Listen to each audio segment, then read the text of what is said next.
APPSC exam postpone చేస్తామని చెప్పి చేయలేదని దుష్ప్రచారం చేశారని ఎమ్మెల్సీ అభ్యర్థి ఆలపాటి రాజా అన్నారు. ప్రతిపక్ష హోదా కూడా లేకుండా ఓడిపోయారని ఎద్దేవా చేశారు. అనేక అసత్యాలు ప్రచారం చేశారన్నారు. ప్రగతి అభివృద్ధికి ఓటు వేయండి అని చెప్పామని ఆయన చెప్పారు. ప్రజల విశ్వాసానికి అనుగుణంగా పని చేస్తామని హామీ ఇచ్చారు. తన విజయానికి కృషి చేసిన అందరికీ ధన్యవాదాలు తెలిపారు. ఏపీలో జరిగిన గ్రాడ్యుయేట్ టీచర్ ఎమ్మెల్సీ ఎన్నికలను సీఎం చంద్రబాబు ప్రతిష్టాత్మకంగా తీసుకున్నారు. కూటమి మద్దతిచ్చిన అభ్యర్థుల గెలుపు కోసం ప్రత్యేకంగా కొంతమంది నేతలను చంద్రబాబు నియమించారు. పోలింగ్కు ముందు తర్వాత కూడా ఆ నేతలతో సీఎం ప్రత్యేకంగా మాట్లాడారు. ఈ నేపథ్యంలో కూటమి బలపరిచిన అభ్యర్థులు విజయదంకా మోగించారు. గుంటూరు, కృష్ణా జిల్లా గ్రాడ్యుయేట్ ఎమ్మెల్సీ అభ్యర్థిగా బరిలోకి దిగిన ఆలపాటి రాజా ఘన విజయం సాధించారు.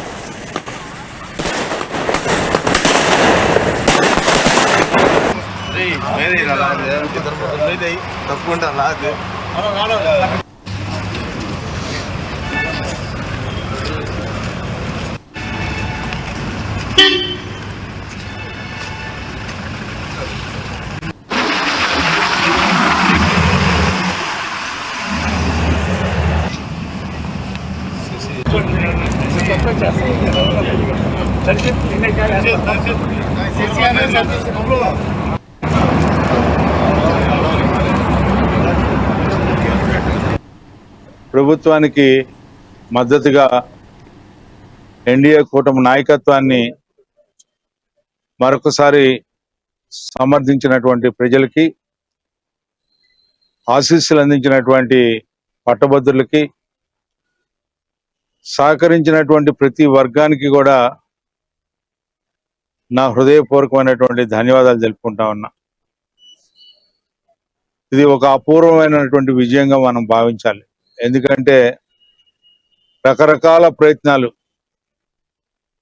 ముందు వైసీపీ అభ్యర్థి అన్నారు, ఆ తర్వాత వైసీపీ పార్టీ వారు ప్రభుత్వం మీద నమ్మకం లేదు, ప్రజాస్వామ్య విలువలు కాపాడలేరు అని చెప్పి ఉద్దేశంతో ఎన్నికల్ని బహిష్కరిస్తామని చెప్పి చెప్పినటువంటి ఈ పెద్దలు మరలా మనం ఎవరైతే తెలుగుదేశం పార్టీ కూటమికి ఎదురుగా పోటీ చేస్తున్నారో ఆ అభ్యర్థులకి మనం మద్దతు పలకాలని చెప్పి చెప్పినటువంటి మాటలు, అంటే ఎప్పటికప్పుడు మాటలు మార్చుకుంటూ ఈ సమాజానికి చేసిన అన్యాయం మర్చిపోయారనుకొని మరలా ఈ రోజున ముందుకు వచ్చినటువంటి వైసీపీ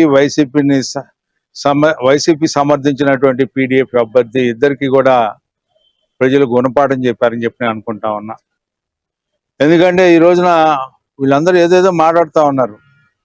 ఒక్క బూత్ అంటే ఒక్క బూత్ 483 బూతుల్లో ఏ ఒక్క బూతులు అయినా సరే మెజారిటీ వచ్చిందా అని చెప్పి నేను అడుగుతా ఉన్నా. అసత్య ఆరోపణలు చేసుకుంటూ ఎదుటివాడి మీద బురద జల్లటమే జయంగా పెట్టుకుంటూ ఆడలేక మధ్యలో ఓడు అన్నట్టుగా ఆ రకమైన విధానంతో ఈ రోజున మీరు రాజకీయాల్లో కొనసాగాలనుకుంటే ఇప్పటికే చరిత్ర చాలా చెప్తా ఉంది ఎందుకు దూరం అవుతున్నారో ప్రజలకని. మళ్ళా ఇలాంటి అవాస్తవాలను ప్రజల్లో తీసుకొని మీరు ఇతర రాజకీయ పార్టీలాగా మీరు కూడా తయారైపోతే ఈ రోజున మీకు ఆ గౌరవం ఉండదని చెప్పి ప్రత్యేకంగా మనవి చేసుకుంటూ ఈ రోజున కూటమి నాయకత్వాన్ని బలపరిచినటువంటి అభ్యర్థిని గెలిపించాలని చెప్పి ప్రతి ఒక్కరు కూడా భావించబట్టే ఈ రోజున 2,41,000 పట్టభద్రులు ఓటర్లుగా నమోదైతే వారు ఓటు వేస్తే దాదాపు 3,46,000 ఓటర్లుగా నమోదైతే 2,41,000 మంది ఓటరు హక్కు వినియోగించుకున్నారు. దీంట్లో 1,45,057 ఓట్లు నాకు రావటం జరిగింది.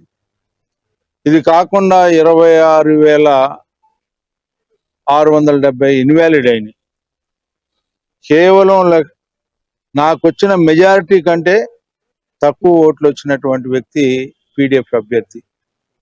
ప్రభుత్వానికి మద్దతుగా ఎన్డీఏ కూటమి నాయకత్వాన్ని మరొకసారి సమర్థించినటువంటి ప్రజలకి,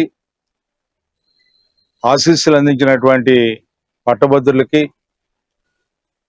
సహకరించినటువంటి ప్రతి వర్గానికి కూడా నా హృదయపూర్వకమైనటువంటి ధన్యవాదాలు తెలుపుకుంటా ఉన్నా.